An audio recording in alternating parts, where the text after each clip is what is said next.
آدما مهر و محبت رو فراموش کردن، پشت دیوار وفا خودشونو پنهون کردن. آدما زخم زبون رو دوست دارن، با دورنگی و ریا خودشونو زندون کردن.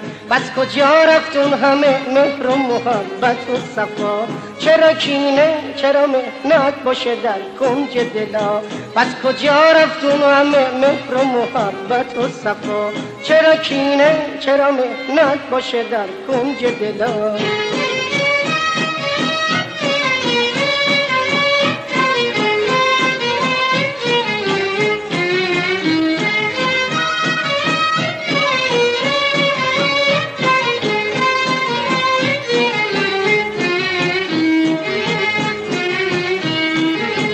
قدیما یادش به خیر پاکی و همرنگی بود، همه جا سادگی و نه حرف دلتنگی بود.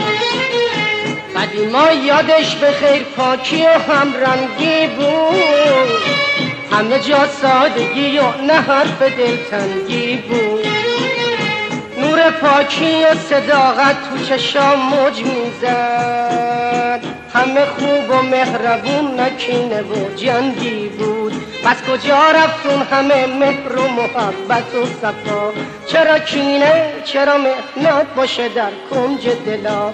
پس کجا رفتون همه مهر و محبت و صفا؟ چرا کینه، چرا مهنت باشه در کنج دلا؟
آدما مهر و محبت رو فراموش کردن، پشت دیوار وفا خودشونو پنهون کردن.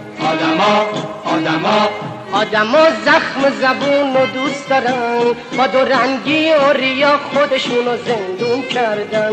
پس کجا رفتون همه مهر و محبت و صفا؟ چرا کینه، چرا مهنت باشه در کنج دلا؟ پس کجا رفتون همه مهر و محبت و صفا؟ چرا کینه، چرا مهنت باشه در کنج دلا؟